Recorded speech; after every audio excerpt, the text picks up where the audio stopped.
Minister Comfort Yankopon Enshlau, say a radio found so I'm your son and one Yakwa. Some lady, a brano Adru, Baby Biala would say and Efri, Baby Biala would say and Efri. Nya cancer flow, below be some flow. Some fan the TV no enter some pa TV, the radio no so on fan to some pa radio. Na aha ene kwaje fie bremu eyebra onyankopon asuma do nyame asuma na wiyebrem so onfa nkwaje asem sompa efe na no kasa enhira enkwa edi akire ebre na so bo obi amane se ontweme na fidie no na ebre no ye papa Bishop Albert Sekikwapon owofia ha yabekọ ne nkyane amana kwa aba na ne de nyankopon de asuma no o de abreyen Bishop yemo akwa aba Ejo so osofo empempem no aye krado a omo ehwe na omo tie o na me sure osofo ma me fa sa akwanya so na me fa ma Sumpa TV yes na Sumpa Radio ahwefo nyina me fa sa akwanya so na me fa nchia eye Sumpa TV ahwefo Sumpa Radio etiefo nyina ne wona osan hwe ye wo Sumpa eye Facebook live me mamu nyina ajo ena ye working day momododo na nyame aboma ho ban e de makom nyuma so aba menim sa awrade ne mo ediniye ebia ene na okọ adwuma na nuoma nkoyi a me show boss Bible say ena no pay enwumre na okono ayeden ayesu na bedu ochena no ebeda ne sede enti wa na okọ nyuma so nuoma nkoyi no Yeradi di say ochena tomorrow by this time. Amen. Now osere. Amen. Menim sam obi a ohwa me a wotie me Nyankopon ya wadom. Yes. Ebra so say yetie otumfo Nyankopon asem a ode bo ni wiase. Na ebia sam na bi na obi abere wada enti me pese ofa ofon no na ofra unua bi wadamfo bi obabi say omamoden sa abre die ye de otumfo Nyankopon asem epa ensama enkwawoma tumi ewomu a esan sayade egini pafru ohaw ni amaniemo ebra so sayade nyame asem no eba enti obi mfro obi no obi so mfro obi ba modern answer link no so mo Sumpa Facebook no mo be share link no ama unua na onua so atie Nyankopon asem Sumpa enanyoma bi koso na ekoso wo Nyankopon fie nyame mem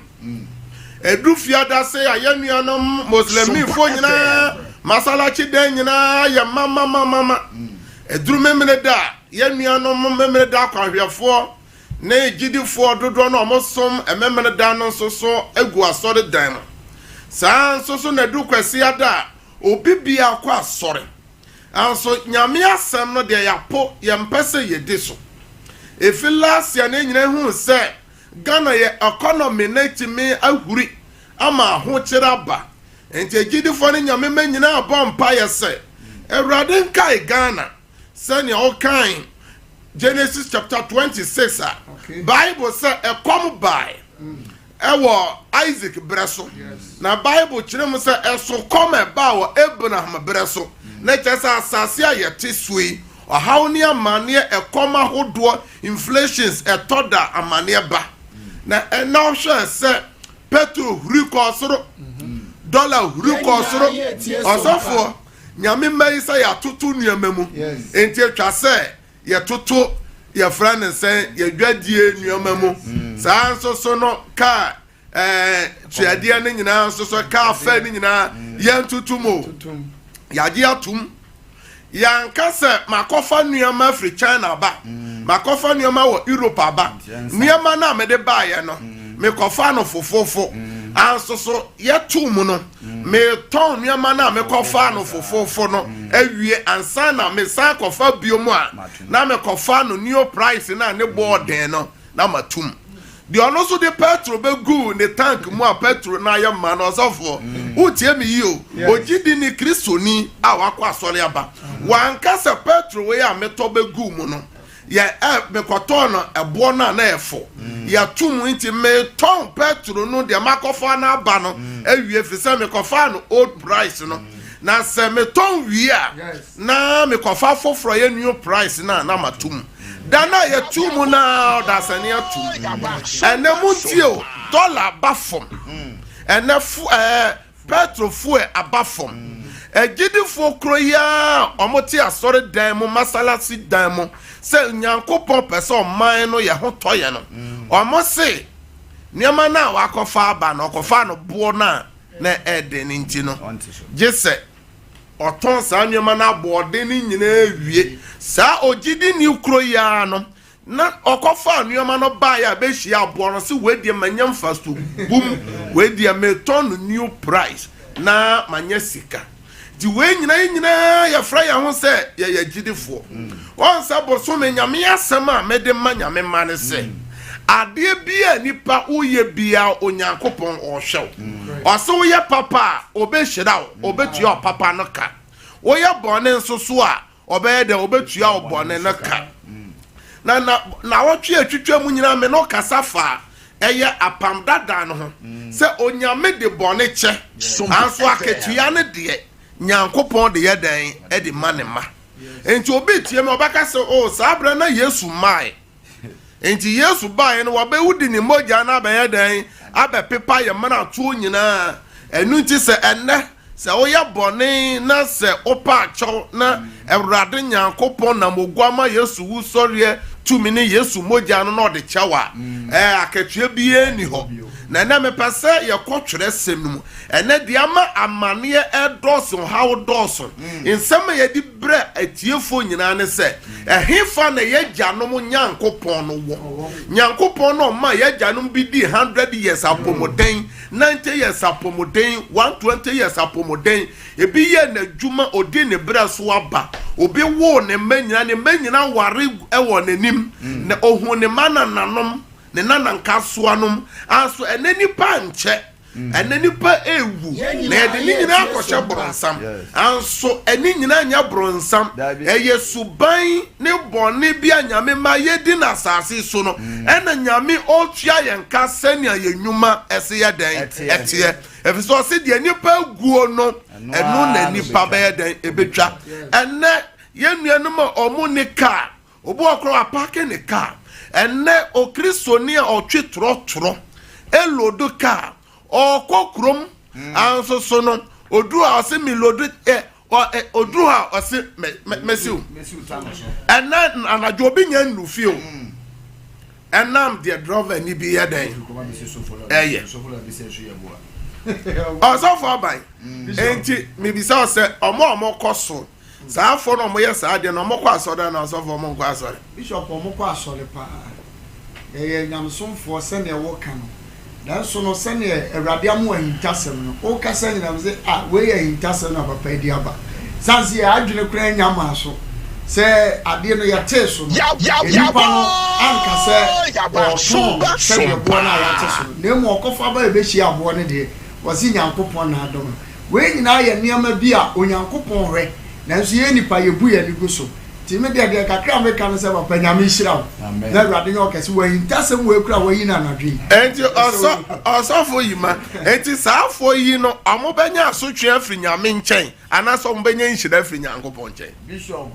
Nyankopon ehira asem na ade aba na no odin we kire se enipa nkasa no problem aye to ye nyina no eye saa nyema yi sei na ma problem beble etoto ye no esan se enipa pemfa so bum Nyankopon asem so empesa nyame mpesa nyame pese nipa ho toyen enti se akatua no yatum no aba ne yatum na yate so ne yente so dia ne ye twen se mlant kiti bi na emlansa ne yate so dia ene ne ye wa akatua pa bishop ye nyina Christopher saafo nyina driver fo a lodu nipa ne from Ketia obesi no sofo lie obesi no kwada so obesi no asuyabo a obesi no otano so the same car ba ko no obefo saa besi saa nipa do Sunday ye no mu nyina na ti asole dem enti bishop Nyankopon enhira akatua ne Nyankopon gusu a nipa efa wo hawo mu ene re be ko twere sem no mu enipa se adom ene ye wadom ase ene nipa di bone na nipa ne di bone no onim se bone no so how betu na eye bone bi odi ye no eso akatua na Nyankopon de che no medical ka tro se Nyankopon sre oye bone na onu hu a o se oye nokwafo ne tenini o so de fomso no be ye de be chew wanfa nchew anana asem no enya no kore anso o se de nipa aguo bia no nipa betwa enti yahwe de korotofo nwoma no eye den yahwe Romans chapter 8 yahwe from verse 1 and 2 and ayanka 6 no could have verse 1 and 2 answer Romans chapter 6 verse 1 and 2 yentie the all can for adom no answer enti afi ye beka say o se enti afi ye beka say yentena boni mu na adom no no so ana o se Davida yenya ye wuma abone no ebe den ye beko so atena ase ebe ye den na ya tena ase ewu enti obisa o Kristo obewu amaye enti dia me ye me wi a me akopa acho nyame de be chew anso se wo de wo nua fa akwa bone so ene obi apon onye nduru fie ebi firi fie na no passe so kokwa adwuma enam trotro nti onye nduru ye ni nyina se nipa ba bi okon ho ana oko anso olodu ne short na sika over success so this guy o ko so onfa bi nko enti Job se adagemu na me firi mi na yemu baaye na adagemu na mesan akọ enti oman no enye amayofo no yenka se ya amayofo no yenhwe percentage why yenhwe your president Mahama na yenhwe se even appointees name ministers gina kra omo 5,000 bo what dey yenfa na 5,000 Ghana na ya ka dodo no adie ne ye de bua se oman ya yetim no oman no be kọ na ya na ye say oman no ye na ye say oman no obia pese obuni nua obia pese osani nua anso saa nua na di Nyankopon abufuo ne Nyankopon akatua bani paso a de nyame de oba asase susu be ye no na nyame asesa na adwene na no na me no kan sa nyame koyi ye na janom from Israel so de omo kokena oye kantamanto nyame a o kanin tama wonto anso de oman ni ye nti nyame nunu osesa na adwene empempem na ne wu wasre so over 23,000 wu dakoro enti ene yenhwe se yeso we apam dadam Yesu ayadan aba Yesu aba asase so abewu amaye na yenhwe nipa Yesu nankasa hia no se oye bone no nyame de che no anso so tua na ka na sa wantua na ka enti ene ofa pen na fa paper na twere sa quotations na onya botre yenhwe de asomafo Paul oye eno na mepese ene yehwe pa de Paul yeti anipa na wonso so awo hwam ya wutiem de awo yeti anipa enam so bi awari egu enam so bi adwuma egu enam so bi agya ya sore enam obi so ene wakohye dan mu usu eno na me no ka ho asem na anwumre osofo yenhwe Acts chapter 8 verse 3 ye wia na yenka Galatians chapter 1 verse 13 and 14 yentie nyame asem asomafo no nyuma eti a eye nwotwe chichemu a eye miensa no o se na so de oha asafo no ehye afie mu kotwe merima ne mama a wode won kogu afiase otie dia Saul a ene ye friend of Paul no di oya ye ni o se oha Nyankopon asafo enya so oha asafo no keke o ogura afie mu eko ha asafo ma etwetwe bidi won kogu afiase yensan to aso yenhwe Galatians no na wo hwem na wo so hwe de wo ye me se nyame de bechaw anso so no aso akatua no de obenya asafo yentie Galatians for my ti ba ko chemu dumi ansa ne dunai o se na moati abrabo a akane no na me bono wo Yuda for Paul na nkasa na edi no wadanse o se mo te ankane na brabo a me boye e bono Yuda for sumu mo said ye metata Nyankopon asafo ma no bro so na me so tata hwan nyankopɔn asafo otata hwan enti wo a wo hwemi a o tata se o manyame adwuma nkoso o tata se o manyankopɔn etire me popo bi a wa hyehye ama nipa bi aware nipa bi hyebre no o de tie nsem ni yi osofo to aso me tata nyankopɔn asafo ma ne bro so mo na me sey won na me nyankoso Yudafo so mu enti o se nipa bona baso ene nipa ye bone a yenye nipa o mo hye bone achi ebi so akɔhye nyina achi ɛna mo didi bone ɛna ɛde ɛhye nipa kutupa ɛna futu papa ye firi nyame fie efre busuam efre himfie efre nnwuma mu ɔsɔfo to aso ɔse Yudafo so mu kyane matipemfo bebre mabusua mu na me bo agyanom atete sem ho modern bebre ma no tlaso ɔse ɔyɛ ya ma ne yɛ dɛn tlaso yɛnsa hwɛ Acts chapter 9 verse 1 to 2 na yɛnsa kɔhwɛ Acts chapter 22 verse 19 to 20 me se twere nyame asɛm a me bobɔ so yi twere to hɔ na yɛbɛ refer se ya asomafo nyumati nkurunkyem ba akɔ ne mienu ɔse na so a wɔda so home ahunahuna ene okum ehome ɔse Saul a ɔda so yɛ dɛn ɔse ne home ne nyina yɛ de bɛn ehunahuna ene okum ehome gu Awurade asuafo so ohome gu Awurade asuafo no so ɛkɔ ɔsɔfo panin nkyɛn ɔkɔ sɔfo panyin nkyɛn kɔsrɛ ne nkyɛn nwoma sɛ ɔde kɔ Damascus akɔhyia dan mu ɔde kɔ asɔlefio ɛnyɛ sɛ ɔde kɔ abosomfie anaasɛ ɔde kɔ wibeso ɔde kɔ Nyankopɔn fie akɔsɔle tie nyame na so ohu nipa bi saa gidie kwan no mu a ɛmɛrima o ma o ɔde ɔmo ahoma mu aba Jerusalem ɔde ɔdan ɔbɛkyekyere nipa aburu nipa atwe nipa aboɔ so de ɔmo aba Jerusalem bɛgu efiase yɛnkɔ 22 no verse 19 asofo nyumete aduonu mienu kyemu donkro ne aduonu na meka sɛ Awurade o Awurade wona wonim sɛ wɔna wɔgye wudie no de wɔn migu afiase tie Paul na nkasa edi nipa yɛ den egu prison to aso na mehwe wɔn hyia dan mu ɔse ɔtwa nipa ne mpere ɔboɔ mo wɔn sɔ de dan mu twa wɔn mpere na ohwie wo dance ne Stefano mo ɔse obi a obedi Nyankopɔn ho adanse Stefano no ɔse ɔmo kunu no si na boɔ no ɔse na ogyina hɔ Paul na ɛka sɛ yi ɔse mepene so na mehwɛ wɔn a okum Stefano no atadeɛ ɔno na ɔgye ntadeɛ no nyinaa gu ɔne ɔmo ba phone ɔmo cell phones nyinaa gu so ɛhyɛ wɔn kotopa sɛ munku nyame ɔsomafoɔ no ɛna ɔhwɛ me wotie me bɔne bɛn na woyɛ a wadwene sɛ ɛna wabɛsakyera enti ɛna ɔhaw na wonam mu no wode kɔhyɛ wo nana bi sɛ ne bɛyie wo nana bi sɛ ɔyɛ bɛyiboro nsam wo sɛ obi na adome wo ka nneɛma bi a woyɛ ɔyɛ no mɛsɛ nyame de bɛkyɛ wo anso wobɛtua wo ka yɛmmerɛ no nti yɛnhwɛ sɛ Paul abɛsesa Yesu akɔhyia no Damascus kwan so ɔsɛ mene mmɔgyaa honam ne mmɔgyaa nto agyina biom sese ngosra na aba Paul so ya na ya mfra no Paul Saul biomo ya fra no Paul ya osomafo a ne handkerchief kura ya dan esa yade ya nhya se wo Acts chapter 16 asafo nyuma etidunsi ya nhya no nso so nyame de ne mfom so ache no anso akatua na onya ya ne yere ya ba somba na nura no se won fa so abɔ won no ɔsɔ Paul ne Silas mu etwe won ko edwa mu mpanifo anim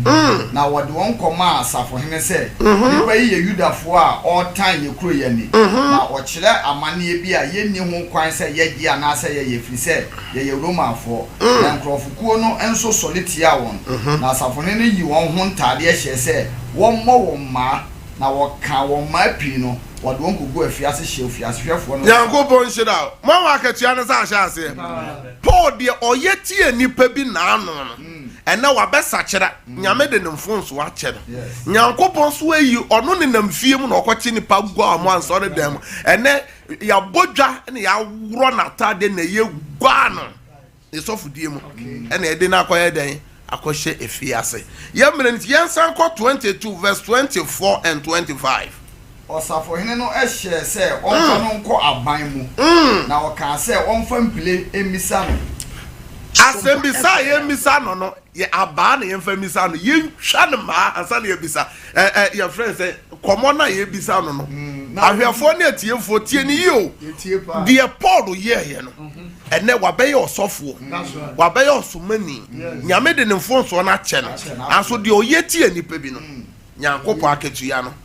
enti wa wo hwe me de me pesa wo tie ase ne se ye wa aketua ye fa na asase we so ansa na ye wa aketua ye fa no so nti nipa bebre se grace no adom no de nyame de adom nipa nyina anso so ye wa aketua ye nya na asase so ansa na ye wa aketua ye nya no soro enti osofo kama ahwefo na tiefo nti on fam plem misa no na unu adekode nti a obo mu gu ne so yi na wode anhoma chechire no Paul bisa wo ha so pani a wogina ho no se mo wo ho kwan se mo ka wo nipa o ye Romani a wo hande nipa mo do fom plan na enti nipa na wo ko hye na omu fie ni aso ne dem o de o Paul de wo wo ho kwan se wo ko wura aso ne dem ko wura obi fie eko ha no enne obi tie me wo so ye landguard obi ato na sase hwe kwan o de ne mfaso e wa sase obi ato na sase etuaka enne ohin bi tie me ohima bi tie me wa asase ba ko ato ama nipa num ni nsia onfa hu ni o obenya katua no wa asase we so ase na wanya no so osofo bi tie me hwe kwan na wo fa so bu nipa sana nyankopon kan no uwi o se masakira sakira de nyame agi atum bone na wo be kan ni nyame agi achew anso hwe empre no ene de ben akatua ne de won sabeka yemrenti yenko 2 Corinthians chapter 11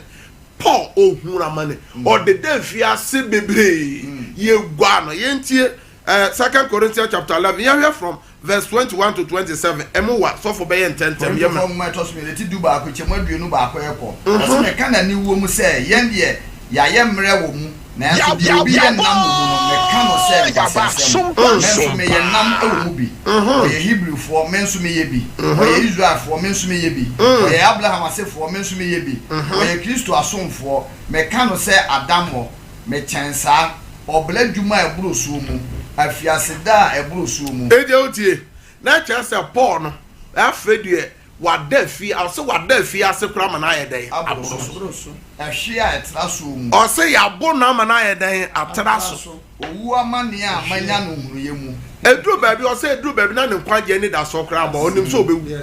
Yuda fo nsam wabɔ me ma aduanan a aka so ba ozofu tie wabaya sofo no se Yuda fo nsa no wabɔ no empresa 39 sa 4 times 5 times ma run atade the oye na na do dua ye no enti Galatians chapter 6 verse 7 o se de nipa wu bia enti metufo when we se bone kwan so odi na mfofo achi wako wura kuo bi mu na de kuo no ye na wo ye na nka wonte sa sesa san wachi na amane ebeba wo so verse 25 was say wa come in play and plansa how come bro for na was what the road na come in play plansa was was me abo pleko ma to nsuo mu plansa ma di epubuno mu adekyenye ne adesaye akwantuo pie mu asubonten so asan mu adwutwafo asan mu amanifuo mu asan mu amanaman mu asan enti otie o se na chese nenimu egu ase wonu an kasa na amanifuo anim ye wuro ho wo amanifuo anim gwa twa baby obefa bia asan to no amanifuo mu asan enti ye wo boni bi wa wo ya enti ahintasem no enti nyame mba ye wo boni bi ye friend say abomination before God echiwade ensesa wo yempo o se ensesa ye bodi mpo wo nyame mem wo ya nyambe ye nyina ye tie sompa you know so o se adwuma ne obremu apesle mu ekom ne sukomu jampo kota 32 ne 33 no yenfansi o se Damascus ho ana wo hene Areta amrado ren Damascus fo kuro no se o pemi akire me na wo de meto kentemkum enam empoma mu afa ofaso so jeja me ma me fili me nsa me dwane wow de to kentem de fa sania oye nipa no enti de nipa ugu bia menya wadwene se meye obi bone enam wo so nti obi nsase fom enam oso nti enne obi adane yarefo enam oso nti obi ewu a ohye mbokere ɛnam osu nti yɛsi obi ɛnam osu nti obi ayɛ nyanka ɛnam osu nti obi adwuma egu ɔhaw bɛba na ɔhaw no ɛba a wo ne wo mma so yɛ bɛrima wo ne wo yere ne wo mma so woyɛ ɔbaa so a wo ne wo kunu ne wo mma so ne abusua no so nti meba sɛ w'ani ahintasɛm a mebɔ ɔkɔkɔ nti ɛnyɛ wadwene sɛ o kristo mogya nti adom ne nti ɛna awurade de akyɛ me awurade de kyɛ a ɛyɛ grace ne nti grace ne deɛ wobɛnya anso so bɔne no so akatua ne deɛ awurade de bɛma obi de aba obi so deɛ nam kwan so nti mebɔ ɔkɔkɔ sɛ bɔmmɔden fa ho ma awurade ɛnkɔte atesɛm bi ɛni nipa dodo akyi nkɔyɛ bɔne twe ho firi musuo ne nneɔma ɛnyɛ mu na awurade de wo ba asase wei so ɛma botae sɛ wonya te nyankopɔn asɛm anase yi a me ne wobɛbɔ mpaeɛ wɔ afidie so ɛmfa ho baabi bi a wohwɛ me bia baabi bi a wotie bia menim continent a wohwɛ me soɔ sɛ yɛ Europe, Asia, America, Australia, Africa, Ghana kuro ketuam kuro kɛseɛ mu baabi a wohwɛ me firi bia yɛbɛfrɛ awurade na awurade bɛgye yɛ so. Shalom, peace. Hallelujah. Amen. Asofo bi hwɛ me ne yɛ ma hye no Kwasam. sɛ wate nkyerɛkyerɛ bi kyerɛ sɛ o Yesu mogya ne nti o me ku no ɛnkɔ baabi a wana ka kyerɛ sɛ nkɔ baabi a asotwe ne ba ɛnɛ nyame asɛm aba yɛ mo bebree yɛdi mo fɔ yɛmmɔ mpaeɛ yɛnka sɛ awurade Yesu ɛnɛ nnwummerɛ yi wasɛm aba nipa bebree di asɛm mu fɔ obi bi ɔhwɛ yɛn a otie yɛn yɛ dwane atoa Yesu mogya no mogya na ehwɛ gu Calvary sɛ ɛnkasa ma yɛn eni ma yɛn sese ya bie wano na bɔ mpaeɛ nyame yɛ nɔkwafo ne teneneni di ma wo ma no sɛ bɔnefakyɛ ma wo wukuro sɛ bɔnefakyɛ ma wo yere sɛ bɔnefakyɛ ma wo abusuapani bie wano na bɔ mpaeɛ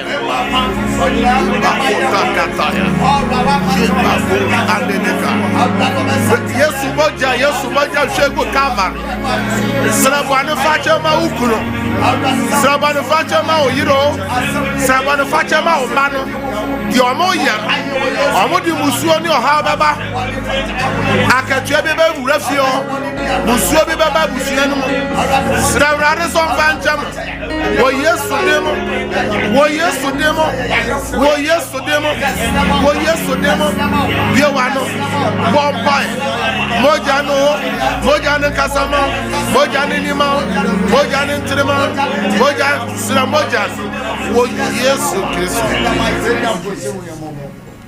empire etosu mienu ayebo na wotwe encheba anso emo nsem no edoso enti James 4:7 bosi yensi bronsam kwan na obedwane ene ye bompa ye ede na wotwe ni nyina hye awurade nsa wa wo hwe me a wotie me okyera hemfa ena okọ hemfa na otu ka akọ hemfa na otra trem ukọ appointment ben adwuma bi obi kọ adwuma na wakohia amane obi pie ye obi tra moto bi so trotro bi mo the private car obi tra plane bi mo ena wakohia plane crash ya bompa ye na wotwe odi wabusua nyina ba awurade anim saabre na ye bompa medical ka kyerɛ sɛ sida awa no duru pɛ fancy si o TV no so o documents bi so afato so ye mu ebere o ba bebe bi o kɔ no amanfo na etonton nubone ma no se na adwen ya asɛe o kutunufo wontie gise nyame de ne saka no wo betimi de ne photo kra to TV nanim anansa radio ni kyese nyame mfa ne nsanya dan enka me ba no se na nyame de ne saka Paul wa Damascus kwan so no na one honam ni moja antu agina biom ka se awurade Yesu ene anwumere yi me pagya na wotwe eba wanim me difre ni me fiba o kyera bebe bia mekọ bebe bia me ma bekọ bebe bia me yire ni me kunu bekọ obonefo ni hihwe ye biara ewo na wotwe mu ewo o kyera mu awurade mi tomuja awurade se yensi kwan ene yesi obonefo no kwan wo Yesu demo bie wano na bompa ye open your mouth and pray Pray for the weak. Pray for the weak. Be one no. Bosun someone pie. Everybody tie. Be one no. Ya bomb pie ma shafo. Obi a wo share me. Obi a wo tie me. Ya bomb pie ma shafo no. Ya do mo share Yesu moja. Etie fo. Oboane fo no hyehyeye. Oboane fo na pam. Ye twemu. Wo Yesu demo. Esan ni musuo. Osan ni musuo. Amaninya. Oboane fo no hyehyeye. Ye twemu wo Yesu demo. Ye twemu wo Yesu demo. Ye twemu wo Yesu demo. Motakata zile mashamba mbona katai. Lebra boso ambele kasa. Bompaye. Bomadi. Boukudin. Boyiridin. Bounianumudin. Wabushavodin. Wajumayavodin. Yodidi maubidi. Financial radensa. Obanu financial chaya. Pegu sianokwa. And Bompaye sianokwa. Oh Yesu Christo. Amen. Awurade me pagya hwefo ne atiefo ba wa awurade wanim. Awurade na wo twenche ba. Emu nsam no dɔɔso. Me pagya ɔkyena obi ɔhwɛ me a otie me ba awurade anim. Ɔbɔnofo no fidie biara. Die ti awo, die ti awadwuma, die ti awawade, die ti awapomoden, mi twam wo Yesu demo. Bible say yensi bronsam kwan na obedwane. Me sibron samu kwa ma me sabron samu nyuma ma wo Yesu demo. Amen. Empire druso ya bompa ya fadaye ho osofo daye edinsusu so papa ne nsusu so bone ene brenipa obi hwe mitie mi yade na wakon enko no daye na oso ye se ye wo no pane daye bi na oso ye se odidi wo daye mu ena ama yade abeto no so daye na obi so ye a ena na dwuma nyina firi ne nsa na wari egu obi wo ha onyem oso daye bi a na miscourage na nyinse na say kasa awurade Yesu daye boni biara maso dia mete ase ne dia mente ase ai din sunsu aso boni ebe breme dia mekaye ne dia menkaye daye no menyintum awurade asem se megitum a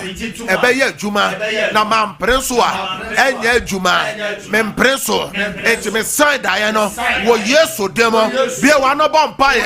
wa obeso daye no onu obi da obeso daye na ye pamon obeso daye na wo yare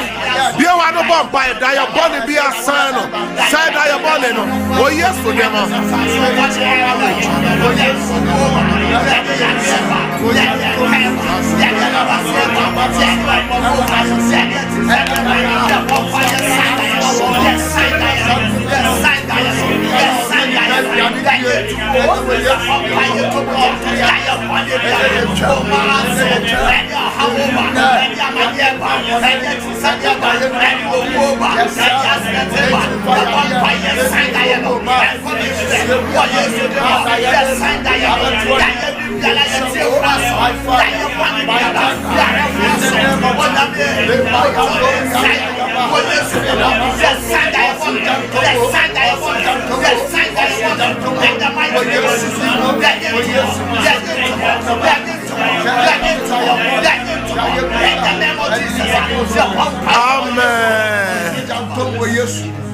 Afe bia na afe na wo hwe na wo tie yan obo oyare bia betra wo so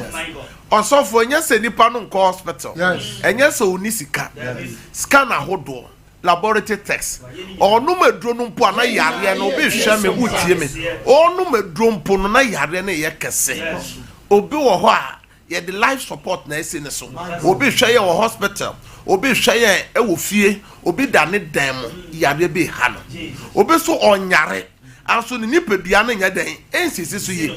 fansuo no fa TV no so na me wi a me be bompa ye guso obi wo so wunwuma mu nyina obi enwuma no kra ye nto nioma basabasa de opesa odi nsuo no ye bi obetimi ya ye wo documents bi afato ho obi wo ne passport obi wo ne sika bi ye se obi bia ye kama ye de to bibi bi afato so o passport fato so baby wawura tramadol ready or far or say ye awurade bet pentimi agene sabre ya ye bompa ye de akomaso ade ye ba awurade anim obi hwe ye otie ye awonti na ware egu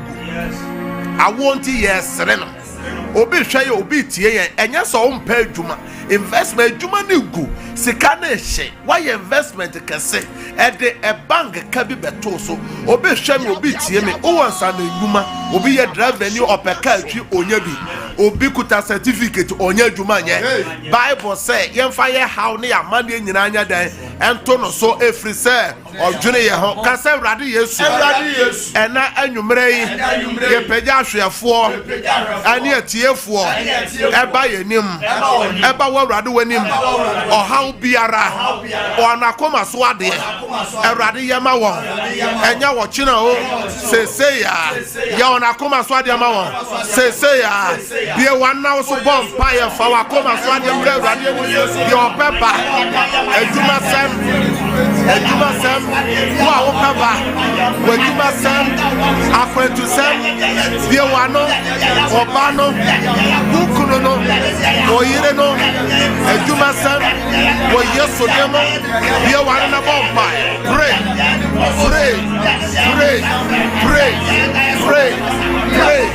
bie wano na bɔ mpa adwumasɛm o awaresɛm o sikasɛm o wɔ Yesu dem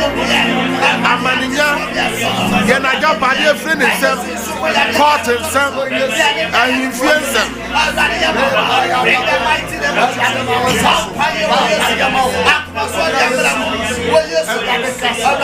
wɔ Yesu dem.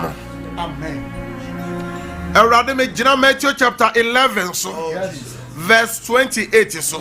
also bibia wayɛ adwuma brɛ na wasoa ne soa a ne komu buo ɔmra Awurade nkyɛn also wobɛhwɛ no wobɛma na home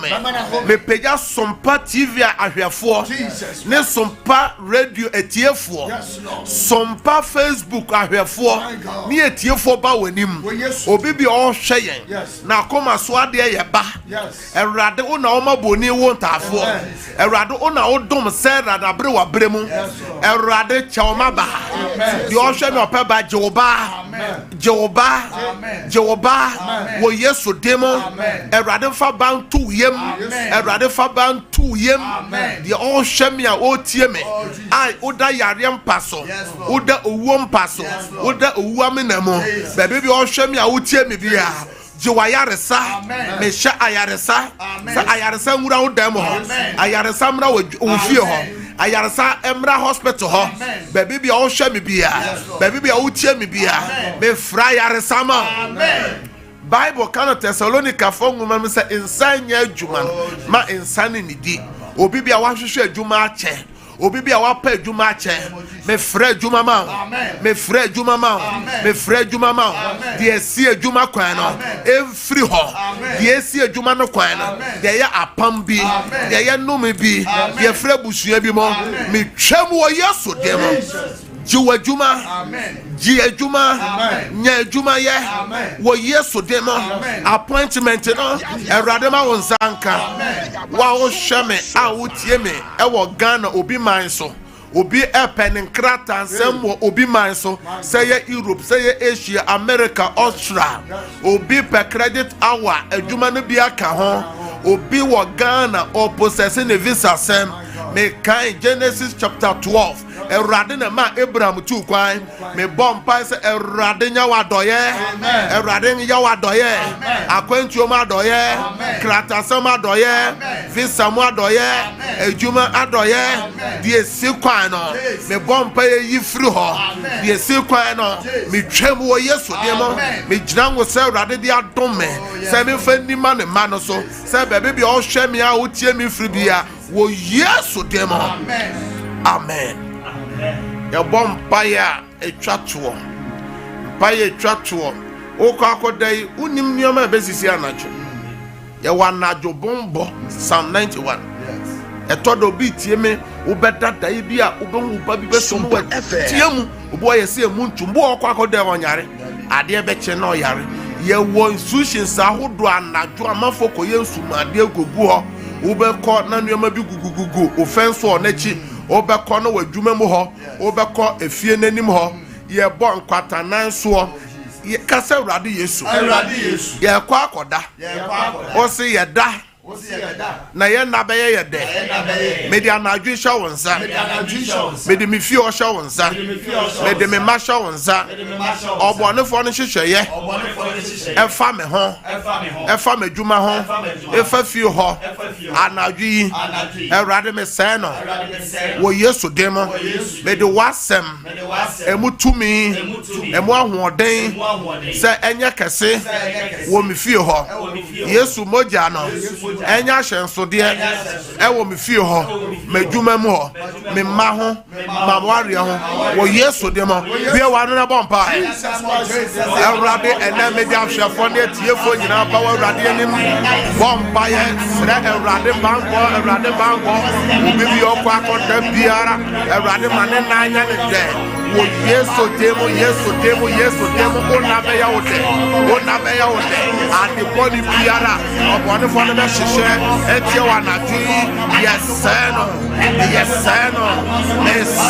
wɔ Yesu afei mebɔ mpaeɛ twa toɔ wo a wode wo nsuo asi ɛyɛ wo TV ho ana wode documents ana ɔba bi ɔha adwene borɔnsam fa no obi wɔ hɔ a obi bi wode ne photo ato ɔpagya som me ne wobɔ mpaeɛ Awurade me gyina Psalm 107 verse 20 so also soma wasɛm kɔsa yadeɛ osoma wasɛm kɔgye wo ma Awurade me frɛ ɔsoro tumi ɔsoro ayaresa tumi ɛsɛ ɛmbɔwura nsuo no mu nsuo ekuta ɛna ne healing water ɛna ne miracle water ɛna ne breakthrough water ɛna ne the blood of Jesus obi ɔyare obi a yade krɛ no obi a wayɛ mmerɛ obi a bibi kɔso oni petua mu nsuo wura ne sister no mu a Awurade fa ɔgye ma no de nani fra de tabia bɛsi nani so de nani yɛ ne hene ɔde bi horo so a ɛnkɔ wɔ Yesu dem afei de ɔde documents bi ato Awurade w'anim okura documents bi Awurade otumi mbɔ wura mu de na asase efiri ne nsa de wanya kɔto amaneɛ wanya himfi amaneɛ de ɛde nsɛm bi to no so Awurade wo na wotwitwagye wo ma Awurade twitwagye no Awurade mo nsanka documents no Awurade twitwagye no de ne sika bi firi ne nsa de an investment bi firi ne nsa Awurade wapagya documents no Awurade ma miracle ma nsankyerɛ ne ntɔso wɔ Yesu dem afe me de ahwefo ne atiefo hye Kristo mogyem me de ofie ho hye Yesu mogyem mo a mo beda na bibi ne nanenam ofie ho bibi besisi mo nkyɛnse so e bompa se Yesu mogya me de peti fie ho me de wo hye Yesu mogyem me de wadwuma ne hye Awurade nsa mo a amafo de nneoma kogugugu mo adwuma mu me soma nyame asɛm tumi se entwi fa saa nneoma no so bi ye bibi boni tiawa e mo adane enko no so me kan Proverbs 26:27 or say the two amana no or better na manamu and now beda na ona be yo de wo Yesu demo and am abompa e gidifo nyina nka amen nyame nhyira wo pi and am say ye de mmra na ye adwuma wo hanti ye mmra na so ti enne ye ntime mfa call bia wo studio ha na ye frɛ fidie iso am me de 1 hour to ho eye 10 to 11 obi bia opese ebia nyame asem na ba ye no opese oni etwetwe nkomo fa ho ananse wo ha obi opese ye no bo ho paye bebe bi ohwe ye fibia obetimi afre yen obesu wo mpo na ofre na se line no so aye hye nipa dom na gu e course no free ha ba bebre ye normal ba ko eye WhatsApp line obu ha atwere no ade asa obetimi asa no voice note eba ye bebo atie me reply wo ye no bebo mpae enti me de normal no ye den eto o kire de nyame ya adoma ye na ye bebie line atum ama ososo aba dwumadie no so bi line ye de kan no esan ye WhatsApp line ye 0557 000 967 me sense is bi 0557 000 967 number to sum bi no 0557 30 90 80 0557 30 90 80 0557 30 80 90. Number chat was 0553 53 53 89 0553 53 53 89. Numbers me sending you now offer. Yet the donshre bakwesi ho. Ye no be kasa ye no be bompae. Nyame ya doma ochena 9 to 10 ya ye no be san ehia e wo fidi kese so. E ye dwoada ekosi ni fiada. Bobia mane no bi so bobia mane se sida awa Awurade asoma na koa no. So mfa hinta semra na yenyina so yemfa ensra Awurade ho muburu ho ade. Amanfo ahyase edidi adanse. Onya adanse so obetimi asene aba eye your friends say WhatsApp no betimi in voice no amanfo ahyase fresh ensio nu amanfo di adanse gidi na baby owo biara enyame wo ho. Nyame hyiramo ya mamu nyina baba koso anahwe tumpa koso anatie tumpa na obenya nhyira manyi wo fidie no TV no mfiri ho ochena yebese hia bye bye.